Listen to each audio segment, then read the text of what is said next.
É importante a gente ver a questão das 12 tribos de Israel. Porque aqui, olha, ele fala sobre 144 mil, e aí ele vem dizendo as quantidades e de cada tribo.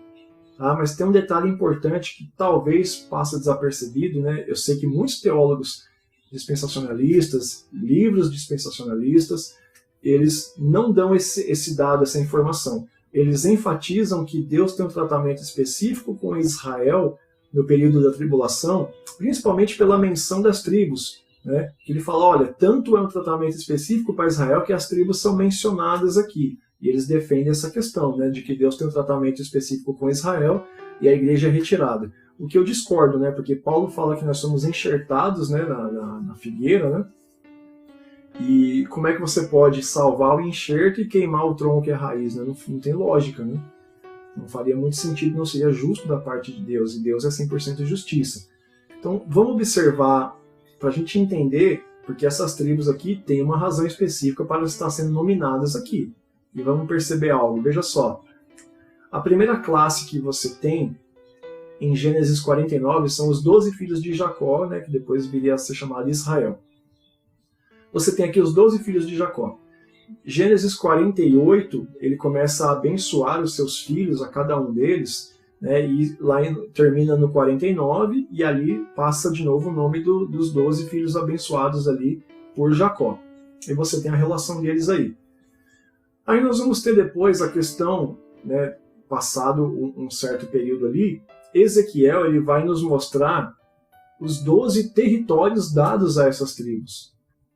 E aí eu até tomei o cuidado de deixar as colunas aí com os nomes do ladinho, para você reparar que aqui em Ezequiel 48 já temos uma diferença, olha. Você não tem Levi e você não tem José. E aí isso tem uma explicação plausível, né? Todo mundo sabe que Levi não recebe terra por herança, porque o Senhor pegou ele para si, para trabalhar no templo, no tabernáculo, para cuidar das coisas do Senhor, né? Responsabilidade com os acessórios, os utensílios, montagem e desmontagem do tabernáculo, levar a arca. Então, os levitas eles não têm herança. O Senhor os tomou por herança. Tá? Por isso que eles estão aqui na lista dos filhos, Levi era um dos filhos, mas ele não tem território. E aí você tem, por exemplo, Efraim tomando o lugar aí de Levi, que Efraim é um dos filhos de José. José aqui não está no assentamento das 12 tribos, porque os seus 2 filhos tomam o seu lugar. Então José que já falece, né, que morou no Egito, ele falece, e ali a continuidade da sua descendência ela vai estar com Manassés e Efraim, que eles, no assentamento dos 12 territórios descrito em Ezequiel 48, Efraim e Manassés tomam o lugar dos filhos Levi e José, que não têm assentamento de território.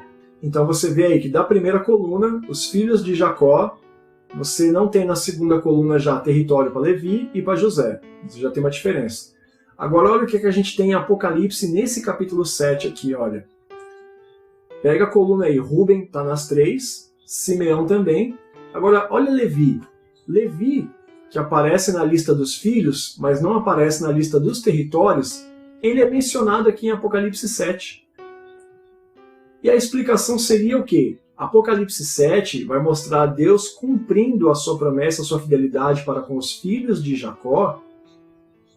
Deus leva em consideração que Levi ele é um dos possuidores da promessa da eternidade, porque ele não teve território na terra, mas ele é a herança do Senhor.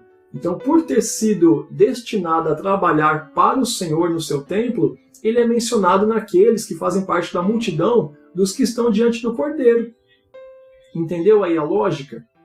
Não tem território, não tem herança na terra, mas aparece entre aqueles que estão governando com o Cordeiro aqui no capítulo 7. Aí você tem aí Judá, você tem Zebulon, Issacar, só que olha aqui mais um. Tá vendo Dan? Dan, ele é um dos 12 filhos, ele tem um território, né? Ele está no norte ali, que agora há pouco a gente falou dos seres viventes, até o estandarte dele era para ser de serpente, mas Aiezer muda para águia, né, por causa desse legado que a serpente deixou desde o Éden, os judeus não veem com bons olhos e tal. E aí, Manassés ocupa o lugar de Dan. Né? A tradição judaica e a história judaica, principalmente em livros especificamente judaicos, vão contar que Dan e a tribo e a descendência de Dan, né, das tribos ali do norte, abandonaram as leis do Senhor e foram servir a outros deuses. Então essa idolatria, esse paganismo acaba fazendo com que Dan perca, né, esse direito da herança eterna e não governe com o Senhor. Por isso ele não é mencionado nessas 12 tribos que aparecem aqui entre os 144 mil. Aí você vai ver que Manassés está no lugar. E por que Manassés e não Efraim? Que Efraim ele está nos 12 territórios. Não é um dos 12 filhos, né? Efraim é um dos filhos de José, ele é neto de Jacó. Mas por que Manassés, que também é neto de Jacó, ele aparece aqui no lugar de Dan? Se você olhar Gênesis 48, você vai ver que Jacó está no leito de morte. Aí José traz os seus 2 filhos, né, Manassés e Efraim, para que Jacó abençoe. Né? Manassés ele é o primogênito. A bênção era para ser dele. Assim como Jacó, né, lá ele pega com Isaac, ele toma no lugar de Esaú. Aí José traz Manassés e Efraim para Jacó abençoar. Manassés é o primogênito. Mas na hora que Jacó, né, Israel, vai abençoar os netos, o texto bíblico em Gênesis 48 vai dizer que ele cruza os braços e a primogenitura ele abençoa Efraim e não abençoa Manassés. Você entendeu? E aí José fala, Senhor, mas o pai, o primogênito é Manassés. Ele fala, filho, eu sei disso. Só que ele fala, só que o povo que vai vir do mais novo é muito maior do que o povo que vai vir do mais velho, que é o primogênito. Então, Manassés ali, ele, no caso, perde, né, ele tem o seu direito de primogenitura passado para outra pessoa que era de direito legal dele. E aí tem alguns historiadores, né, bons teólogos, né, principalmente eu ouvi isso também de Luiz Saião, que é muito bom. Ele explica essa questão da diferença das tribos de Apocalipse para Gênesis, é muito interessante. Eu aprendi muito com ele nessa explicação. E ele explica essa questão. José, ele faz toda a sua vida e ele se notabiliza em terra egípcia, sendo filho de Jacó. E os filhos de José nascem em terra estrangeira, eles nascem no Egito. Manassés e Efraim são filhos de José, mas nascidos no Egito. Então, essa simbologia de Manassés estar entre essas 12 tribos vistas nos 144 mil, herdando com o cordeiro, ela simboliza algo muito importante, que é o quê? Povos de terras estrangeiras que receberam a graça alcançada do Senhor por aqueles que não o receberam. Né? Veja que Dan não está presente aqui, né? E Manassés entra. Então seria uma forma de mostrar simbolicamente entre as 12 tribos que também haviam ali estrangeiros, que haviam outras etnias, não só de Israel. E veja que você vai ter aqui embaixo novamente, olha, José, ele vai aparecer de novo, porque embaixo aqui na coluna você tem José, né, na coluna dos filhos de Israel. Ele não tem território, né, Manassés ocupa o seu lugar e Efraim ocupa o lugar de Levi. Mas aqui, ó, os 12 filhos de Jacó aparecem, né, novamente aqui em Apocalipse, com exceção de Dan, que perde o seu lugar, para Manassés, que era um neto, nascido em terra estrangeira, vindo de outra terra, de outra etnia, e que teve o seu direito de primogenitura passado injustamente, por assim dizer, para o seu irmão mais novo, sendo que o direito era dele. E aí veja que Efraim nem aparece aqui entre as 12 tribos de Israel dos 144 mil. Então tudo aqui é simbolicamente. E aí tem um entendimento muito bacana, vou deixar essa tela para você ver aí sem a minha cara, né?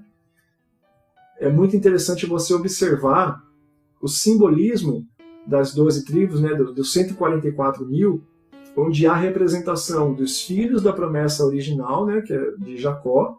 Você tem aquele que a tradição e a história judaica vão dizer, né, aquele que tinha a bênção da serpente, porque o próprio pai disse que ele seria uma serpente no caminho, né, e o estandarte dele foi substituído para não ter esse legado de serpente, que é Dan. Ele perde, né, pelo fato de, com o tempo, ele se passar mais para o lado pagão e idólatra, ele perde o direito. E aí Manassés, que nasce em terra estrangeira, que é neto, que era para ser abençoado com a primogenitura, acaba vendo o seu direito passado para o seu irmão mais novo, ele acaba recebendo de Deus o reconhecimento e sendo nomeado entre os 144 mil, lá no Apocalipse, como aqueles que governariam com o Cordeiro. E aí você vê José novamente aí também, que fez a sua vida toda no Egito, mas foi vendido. Então você vê todas as classes de tribos representadas aqui, e essa simbologia bonita, né, da substituição da questão de Dan, e por que Manassés e não Efraim, visto que na hora da sua bênção, seu direito foi dado injustamente para outro. Né? Então você vê que é Deus fazendo justiça e representando as diferentes etnias, estrangeiros e nativos. Né?